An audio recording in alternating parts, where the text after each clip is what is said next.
అందరికీ నమస్కారం. Welcome to Leo. Senior IPS అధికారి అయినటువంటి ఏబి వెంకటేశ్వరరావు గారికి సంబంధించినటువంటి సస్పెన్షన్ ఏదైతే ఉందో దాన్ని క్రమబద్ధీకరిస్తూ ఆంధ్రప్రదేశ్ ప్రభుత్వం ఉత్తర్వులు అయితే ఇప్పుడు జారీ చేయడం జరిగింది. అయితే దీనికి సంబంధించి పూర్తి వివరాలు తెలుసుకునే ప్రయత్నం చేద్దాం. మనతో ఉన్నారు ప్రముఖ రాజకీయ విశ్లేషకులు అంకమరావు గారు. సార్ నమస్కారం అండి. సార్ చూసాం మనం ఏబి వెంకటేశ్వరరావు గారిని గడిచిన 5 సంవత్సరాలు ఒక ఐపీఎస్ డీజీ క్యాడర్లో ఉన్నటువంటి వ్యక్తిని ఆయనకి జీతం ఇవ్వకుండా, ఆయనకి ఏదైతే ఇవ్వాల్సినటువంటి అలవెన్సులు కావచ్చు, అసలుకి ఒక ప్రభుత్వం ఒక వ్యక్తి మీద అంతగా కక్ష సాధించడం నాకు తెలిసి గడిచిన ప్రభుత్వాలు ఎప్పుడు కూడా చేయనటువంటి పరిస్థితి. మొదటగా ఆయన మీద ఎందుకు అంత కక్షపూరితంగా ప్రవర్తించ వచ్చిందంటారు? దానితో పాటుగా అంటే సస్పెన్షన్ కాలం 2 సార్లు పొడిగించుకున్నారు. చూసుకుంటే ఇంతగా ప్రవర్తించడం గల కారణం ఏంటంటారు? మామూలుగా చాలామంది చాలా రకాలుగా మాట్లాడుకుంటూ ఉంటారు. ఆలూరి బాల వెంకటేశ్వరరావు గారు, ఏబి వెంకటేశ్వరరావు గారు వ్యవసాయదారుడి కుటుంబంలోంచి వచ్చిన వ్యక్తి.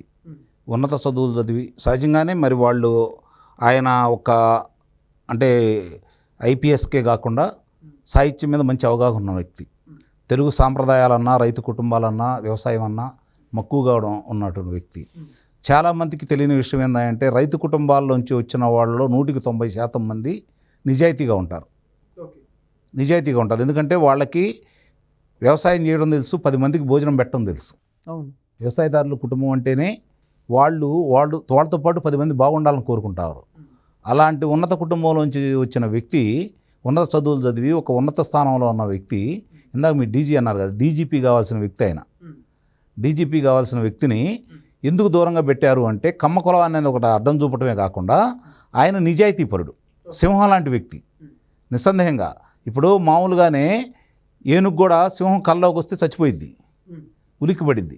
కానీ ఏబి వెంకటేశ్వరరావు గారిని చూస్తే వైఎస్ఆర్సీపీ వాళ్ళు మొత్తం ఉలిక్కిపడతారు.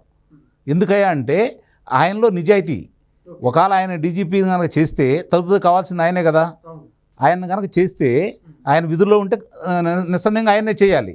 ఆయన ఆ స్థానంలో కనుక కూర్చోబెడితే వీళ్ళు చేసే అరాచకాలు, అక్రమాలు, దోపిడీలు, దొంగతనాలు ఒప్పుకోడు కదా, హత్యలను ప్రోత్సహించాడు కదా, ఎక్కడికక్కడ కట్టడి చేస్తాడు కదా, ఇలా తాట తీస్తాడు కదా, తొక్కి నారబెడతాడు కదా. మరి ఇవన్నీ భయాలు ఉండవా? అందుకోసమే వాళ్ళ మాట వినేవాళ్ళు, వాళ్ళ పాపాల్లో పాలు పంచుకునేవాళ్ళు, వాళ్ళ దోపిడీ చేసే దాంట్లో భాగస్వాములైన వాళ్ళని మాత్రమే అధికారులుగా నియమించుకున్నారు. వాళ్ళలో ఉన్న బలహీనతలను సొమ్ము చేసుకున్నారు. ఏ బలహీనత లేదు కాబట్టి ఈయనకి మంచి చేయాలి, నిజాయితీగా ఉండాలనే వ్యసనం ఒకటి తప్ప ఇక వేరే ఏమి ఉండదు కాదు. కాబట్టి రాష్ట్ర ప్రయోజనాలు, తనకున్నటువంటి పదవి యొక్క ఔన్నత్యాన్ని కాపాడుకుంటూ రాష్ట్రానికి ఏ విధంగా సేవలు చేయాలని తప్పించే వ్యక్తి కాబట్టి ఇలాంటి వ్యక్తులు వాళ్ళకి పనికిరారు కదా. ఇప్పుడు వాళ్ళవన్నీ నక్కబుద్ధులు. ఈ వ్యక్తి ఆలూరి బాల వెంకటేశ్వరరావు గారు, ఏబి వెంకటేశ్వరరావు గారు అంటే సింహం లాంటి వ్యక్తి. మరి సింహం ముందు వాళ్ళు చిట్టెలుగల లాంటి వాళ్ళు కదా, ఆ భయాలు కూడా ఉంటాయి కదా వాళ్ళకి.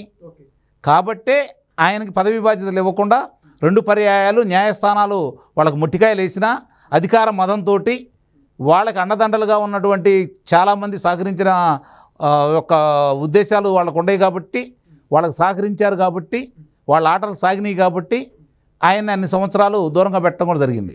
అతను మే 30వ తారీఖు 2019న పదవి బాధ్యతలు స్వీకరించి ముఖ్యమంత్రిగా రాగద్వేషాలకు అతీతంగా రాజ్యాంగానికి కట్టుబడి ఉంటానని చెప్పని ప్రమాణం చేసిన వ్యక్తి 31వ తారీఖు నాడే ఈయన పదవి నుంచి తొలగించాడు. అంటే అధికారం చేపట్టిన వెంటనే తొలి కార్యక్రమం ఈయన విధుల నుంచి తప్పించటం, రెండోది ప్రజావేదికను కూల్చటం. అంటే అతను మొదలుపెట్టింది, అతని మనస్తత్వం ఏంటో ప్రజలకు అర్థమైపోయింది అప్పటికే. కాకపోతే ఏంటంటే ఈయన మిగిలిన వాళ్ళలాగా చాలామంది దగ్గర లాగా ఆయన దగ్గరికి వెళ్ళిపోయి మీరు చెప్పినట్లే చేస్తాను, మీతో పాటు కలిసి పనిచేస్తాను అని చెప్పని భావిస్తారు, వాళ్ళు భావించుంటారు. కానీ సింహం లాంటి వ్యక్తి ఏబి వెంకటేశ్వరరావు గారు అంటే ఎక్కడా తల వంచలేదు. రైతు బిడ్డ, వ్యవసాయం చేసుకుంటా అన్నాడు, మీ చేత ఏం చేసుకుంటా అన్నాడు, మిమ్మల్ని వదిలిపెట్టను అన్నాడు. మిగిలిన వాళ్ళందరూ రాజకీయ నాయకులు ఆయనకు లొంగిపోయినా లేకపోతే పారిపోయినా ఆయన ఉండాడు, పోరాడాడు. అంటే ఒక ప్రభుత్వానికి, ఒక ముఖ్యమంత్రికి ఎదురు తిరగబడి నిలబడడం అంటే మామూలు విషయం కాదు. ఒక వ్యక్తి చాలా మంది స్ఫూర్తిదాయకంగా పొందాలి. అధికారులు ఎలా ఉండొచ్చు, ఎలా ఉండాలి, మనం ఉంటే ప్రభుత్వాలు ఎందుకు ఏం చేయలేకపోతాయి, మన నిజాయితీనే మనం కాపాడిద్దని చెప్పని ఏబి వెంకటేశ్వరరావుని చూసి నేర్చుకోవాలి చాలామంది కూడా. ఇప్పుడు ఈయన ఏం చూసుకుని ఆ విధంగా ధైర్యంగా నిలబడ్డారంట? నిజాయితీ తప్పు చేయలేదు కాబట్టి తల ఎందుకు వంచాలి. ఒక కులం మీద పడతా ఉంటే ఆ కులస్తుడైనందువల్ల తలకాయ ఉంచాలా? ఆ కులమే అతనికి శాపంగా మారిందా? ఇది ఆయన కావాలని చెప్పని అతన్ని జగన్మోహన్ రెడ్డి అనే వ్యక్తి ఏబి వెంకటేశ్వరరావు గారిని కుల ప్రాతిపదికన లేకపోతే ఆయన నిజాయితీని చూసి భయపడిపోయి దూరంగా పెట్టాడు. ఆయన రైతు బిడ్డ కాబట్టి పోరాడాడు. ఈ రోజు వరకు కూడా ఆయన చూస్తూ ఉంటే ఎక్కడ కూడా నిన్న కూడా మాట్లాడిన కొన్ని సందర్భాలు చాలా స్పష్టంగా మీరు అర్థం చేసుకోవాల్సింది ఏంటంటే, ఈ రోజు కాదు ఆయన మీద 2004 నుంచి కూడా కుట్ర పన్నుతూనే ఉన్నారు, వాళ్ళ తండ్రి ముఖ్యమంత్రి అయిన కానించి. ఎందుకంటే నిజాయితీ పనులు వాళ్ళ తండ్రికి పనికి రాలేదు, కొడుక్కి పనికి రాలేదు. ఆ రోజు వాళ్ళ తండ్రిని నమ్ముకొని ఐఏఎస్ అధికారులు అందరూ ఎంతమంది కారాగార వాసం చేశారో మన కళ్ళ ముందు కనపడతానే ఉన్నారు.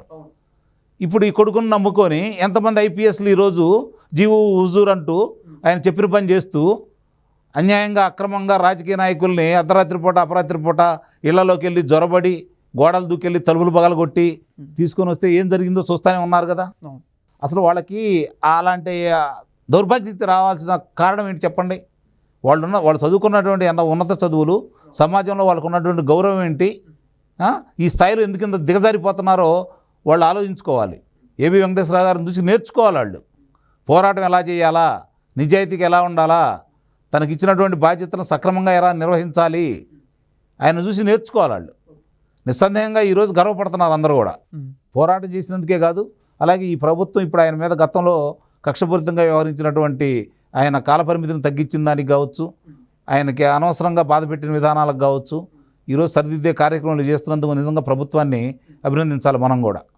అట్లాగే దాంతోపాటు సరైన బాధ్యత ఇప్పుడు అప్పచెప్పండి. 4 సంవత్సరాలు ఆ దుర్మార్గుడు ఏం చేశాడో చూశారు కాబట్టి ఈరోజు ఆయనకు సరైన బాధ్యతలు అప్పచెప్పి అలాంటి కారకులైన గాడిదలందరినీ ఈరోజు కొల్లబొడిచే విధానానికి ఆయనకు అవకాశం ఇవ్వండి. నిస్సందేహంగా తప్పు చేసిన వాళ్ళందరూ ఆయనకు తెలుసు, ఆయన దగ్గర నిజాయితీగా పనిచేసిన వాళ్ళందరూ ఉన్నారు. మళ్ళీ ఆయన కనుక సరైన పదవి బాధ్యతలు కనుక ఇస్తే వాళ్ళందరినీ పోగేసి ఈ అక్రమాలు, అన్యాయాలు, దోపిడీలు, దొంగతనాలు, హత్యలు చేసిన వాళ్ళందరినీ కూడా ఈరోజు ప్రజల ముందు దోషులుగా నిలబెట్టి న్యాయస్థానంలో నిరూపిస్తాడు ఆయన. ఆ అవకాశాన్ని మీరు కలగజేయండి. దీంతోపాటు అది కూడా చేస్తే నిస్సందేహంగా ఆయనకి, ఆంధ్ర రాష్ట్ర ప్రజలకి మీరు న్యాయం చేసిన వాళ్ళు అవుతారని చెప్పని ఈ ప్రభుత్వానికి మీ ద్వారా నేను సవినయంగా విన్నవించుకుంటున్నాను. చాలా చక్కగా చెప్పారు సార్. ఇప్పటికే చంద్రబాబు నాయుడు గారు కూడా చెప్పడం జరిగింది, నిజాయితీగా చేసే ఎవరైతే అధికారులు ఉంటారో వాళ్ళందరూ కూడా తమ ప్రభుత్వం ఇప్పుడు ప్రోత్సహిస్తుందని చెప్పేసి ఇప్పుడు చూసుకుంటే అది ఆచరణలో పెట్టారు. దానికి ప్రభుత్వాన్ని అభినందిద్దాం. Thank you sir. Thank you. Please subscribe to Leo news for more videos.